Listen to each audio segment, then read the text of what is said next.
Scunthorpe is famous for one thing: steel. From the Olympic Stadium to the Sydney Harbour Bridge, steel made in this town has built some of the world's most iconic structures. But after the collapse of British Steel in May, thousands of workers are still waiting to find out if the plant will be saved. And the decision is due any day now, as Sarah Corker reports. Britain's steel town is in trouble. Generation after generation have worked in the mills and furnaces here. Scunthorpe Steel is exported around the globe.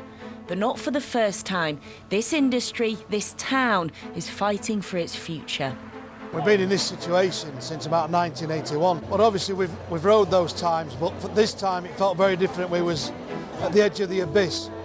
Since British Steel collapsed in May, 4,000 jobs have been hanging in the balance and another 20,000 in the wider supply chain. It's not just myself that works on the steelworks, it's my husband as well. So if the worst of the worst does come, we'll have no income coming into our household. You know, I've got a child to support. And to save these steelworks from closure, a sale and rescue deal must be agreed. The site has been losing money. Now that's certainly not the employees' fault, and it's certainly not the town's fault. What it is a lack of strategy and a lack of investment. There's a whole range of factors, the perfect storm, let's call it.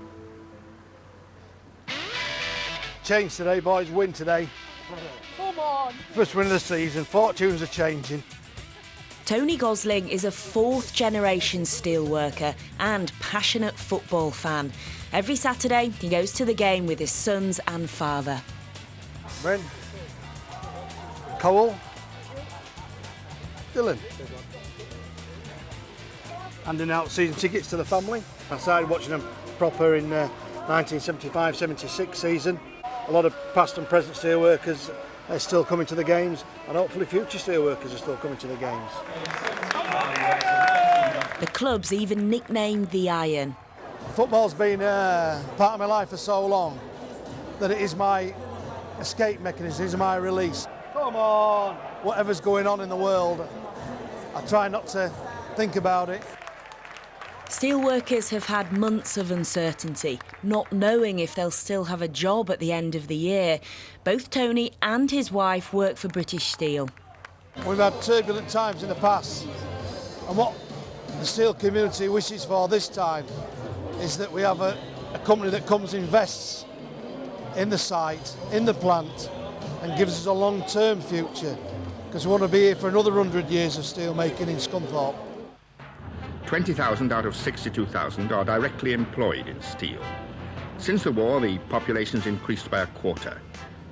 Rewind to the 1960s, and Britain was the second largest steel producer in Europe, and Scunthorpe was at the centre of a booming industry. It's a town of material well-being, a busy, raw town with everywhere signs of expansion and change. But the stature of Britain's steel sector has faded.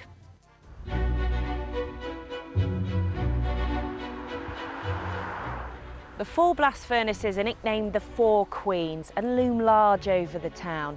But making steel in the UK hasn't been easy in recent years.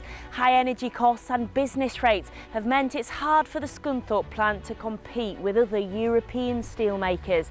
But it was Brexit uncertainty that pushed British Steel over the edge. Uncertainty about when and how the UK would leave the EU was blamed for a slump in orders. The company ran out of money and was put into compulsory liquidation. Natasha, Jeff and Adam are three of almost 1,000 contract workers whose livelihoods depend on the site. They're all at risk of redundancy. There's not a lot of great chances of employment in the town, and there'd be a lot less if this works closed. We don't seem to be attracting any other industries to the town. Adam is 21 and is an industrial cleaner, but is now rethinking his future. Yeah, I've had members of my family working on steelworks for about 100 years. You know, it's part of my heritage. It's all I know. You know, without the steelworks, Scunthorpe wouldn't be here. But you now feel your future lies elsewhere? Well, at the minute, yeah. I do think going to university would give me a better chance at a better future, yeah. You've seen owners come and go, the company change hands before. Does it feel different this time? A lot different. It's a bit more severe, this one, than the last time, anyway. Morale's not so good. Everywhere on site is a little bit more doom and gloom. For Natasha and her family, the stakes couldn't be higher. If worst of the worst does come, we have no money coming into our household whatsoever, which is very frightening. So are you trying to save money at the moment? Are you trying to plan for the worst case? As much as possible, as much as we can do, considering there's only so much you can save when you've still got things coming out. If it does happen, we are in dire straits. The government's official receiver has been covering the running costs of the plant while the search for a buyer goes on, and people are hopeful there'll be a breakthrough soon. In 1981, 186,000 people worked in the UK steel industry.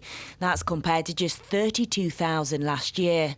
Yorkshire and the Humber has already been the worst hit region, with 40,000 steel jobs lost over the last 3 decades. Today, the average steel worker earns £36,000 a year. That's 28% higher than the national average. Everywhere you look, there are signs of the industry that this town relies on. The steelworks provide well-paid, highly skilled jobs in an area where 1 in 10 people have no qualifications. The unemployment rate is above the national average. So it's no wonder that some people say the plant is too big to be allowed to fail. And workers haven't lost faith. Paul Richardson has been on the steel plant for the last 30 years. He remains optimistic there is a way forward. I've often said that steelmakers are sterner stuff. They literally have steel and iron running through the veins, and they're very stoical about what happens. They've seen it before. I joined the steelworks as a 16-year-old T-boy, more or less, on a YT training course back in 1977, and I worked my way up. Paul insists there is demand for Scunthorpe steel. He works in the rod mill, where they make products used in the car and construction industries. I'm certain that we'll still be around in 30 years' time. The rolling mills alone, I've got order books that could keep them going that long. We're just driving around the perimeter of the site now. How long would it take us to get all the way around? To go the whole way round the back, have you got an hour spare? Gosh, so it's that It is, big. yeah, no, it just stretches and all along and then back up into the next village. Back in March, the company's debts totalled a huge £880 million. Any new owner will need deep pockets. As a union leader, Sean Scorer has been closely involved with the negotiations. How close is a rescue package to being secured? With further government involvement, with further backing, that deal is looking close. It's looking close to being signed off and agreed. Scunthorpe Steelworks has had a string of owners in recent years, from the Anglo-Dutch steelmaker Chorus to Indian firm Tata Steel. Then in 2016, investment group Grable Capital saved the plant from closure after buying it for just £1. And now, 3 years on, the Turkish pension fund Atia Holding is the front runner to take over. What is this Turkish firm, this pension fund, going to do differently that the others couldn't do? They have to think big. What's happened is in the 3 previous owners start out reasonably well, and then halfway through, and I mean Grable just completely and utterly shipped out at the end, and they just walked away from their responsibilities to this town and its community, whereas this firm needs to invest, need to be bold, but need to be ambitious with their plan. And at the heart of any plan will be the profitable rail section, seen as the jewel in the crown of the Scunthorpe site. Rails made here are sold around the world.